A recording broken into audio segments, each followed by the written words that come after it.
Right friends, welcome back to Abbreviations. This is 11th module. Look at the first one, CSO. CSO is the Central Statistics Office. This compiles various statistical information. Sometimes it is called Central Statistical Office, and it compiles statistical information like Consumer Price Index, Index of Industrial Production. All these statistics are released by Central Statistics Office, and this is under the Ministry of Statistics and Program Implementation. Look at the next one, PFRDA. This is Pension Fund Regulatory and Development Authority. It looks at the corpus of pension fund.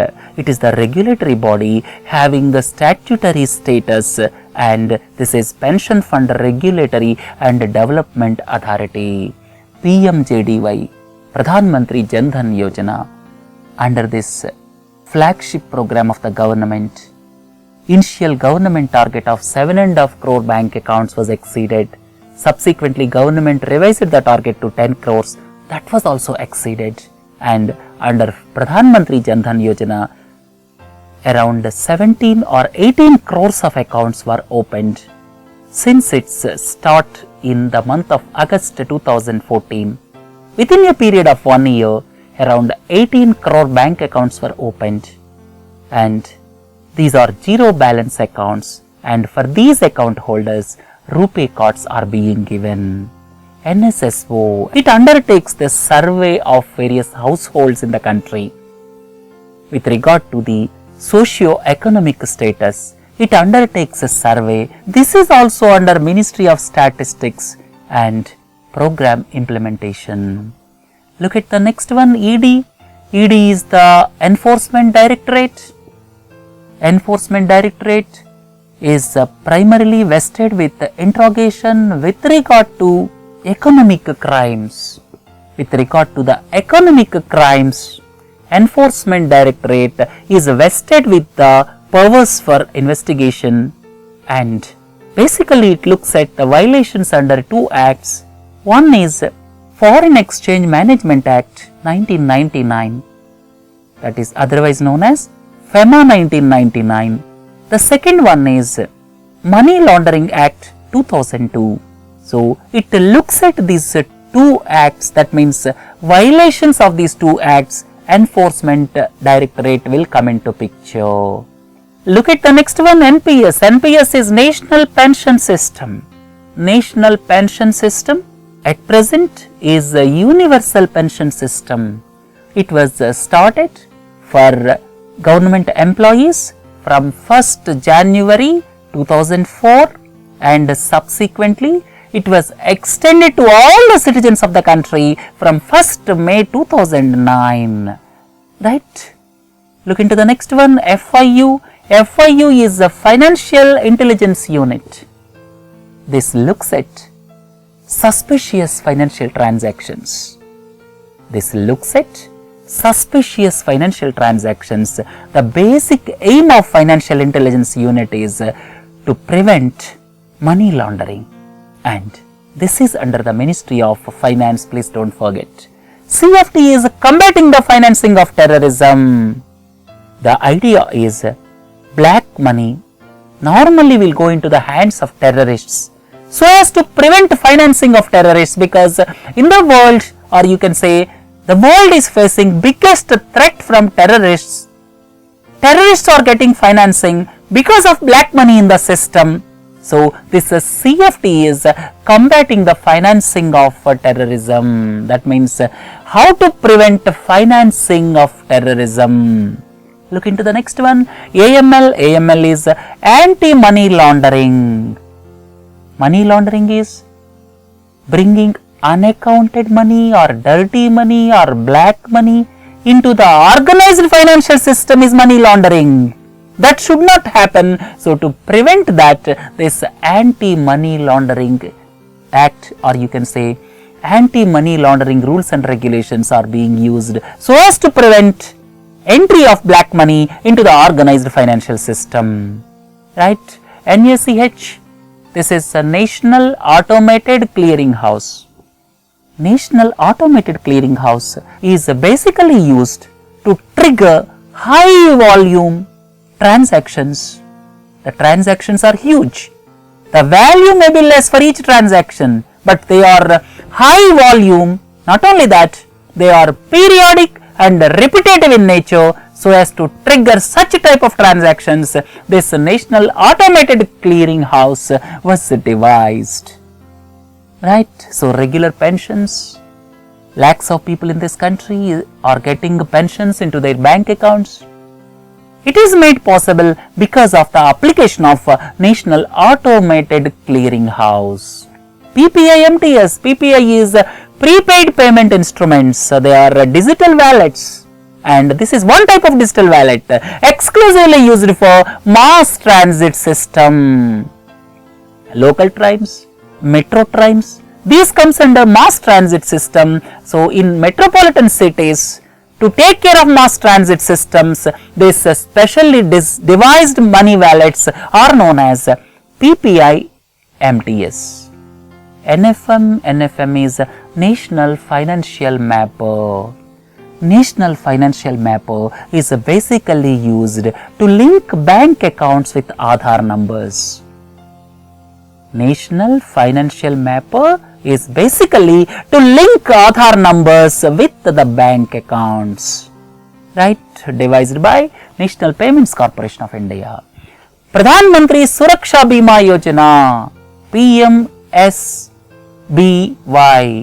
Pradhan Mantri Suraksha Bima Yojana. The main purpose of this Pradhan Mantri Suraksha Bima Yojana is to give accident insurance. At rupees 12 premium, person will get insurance coverage of rupees 2 lakh. That is accident insurance. Persons will get accident insurance for rupees 2 lakhs with a premium of just rupees 12 per annum. That is Pradhan Mantri Suraksha Bima Yojana. NSFR is net stable funding ratio. Net stable funding ratio is one of the requirement under Basel guidelines. Net stable funding ratio looks at the requirement of money for efficient banking operations over 1 year horizon. TSDA is a tax saver fixed deposit account. This is separate account where there will be some tax benefits. That is tax saver fixed deposit account. OCAS is online customer acquisition solution. OCAS is online customer acquisition solution. This is launched by State Bank of India. That means you can apply online for home loans, for vehicle loans, for personal loans, for education loans. You can apply online. This is devised by State Bank of India. GAR, General Anti-Avoidance Rule. Whatever the reason, government is postponing the implementation of General Anti-Avoidance Rule, and please don't forget GAAR is General Anti-Avoidance Rule. NFS is National Financial Switch. National Financial Switch. This is basically interlinking of ATM transactions across the banks. National Financial Switch is used for interlinking one bank ATM with other bank ATM. This was developed by Hyderabad based institute IDRBT, and ultimately this was transferred to NPCI. Look into the next one. Bharatiya Reserve Bank Note Mudran Private Limited is BRBNMPL. This Bharatiya Reserve Bank Note Mudran Private Limited. This is a fully owned subsidiary of Reserve Bank of India for printing of bank notes. Its office is in Bangalore, fully owned subsidiary of Reserve Bank of India, and the printing presses are situated in Mysore in Karnataka and Salboni in West Bengal. And the printing presses at Nasik and Devas are with the Government of India, whereas this Bharatiya Reserve Bank Note Mudran Private Limited is the fully owned subsidiary of Reserve Bank of India. PMMY is Pradhan Mantri Mudra Yojana. Under Pradhan Mantri Mudra Yojana, loans are being granted up to a maximum limit of rupees 10 lakhs. All of you are well aware, there are 3 schemes, Shishu, Kishore, Tarun, and the maximum limit is rupees 10 lakhs, and the enterprises or the micro enterprises are being given Mudra cards. Look into the next one, G-Secs. G-Secs are government securities. Government securities are several types. If they are long-term securities, they are called government dated securities.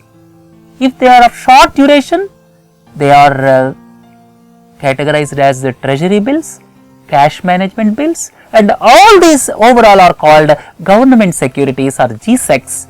If I say dated G-Sec, that is long-term security, right? So, government securities or G-Secs.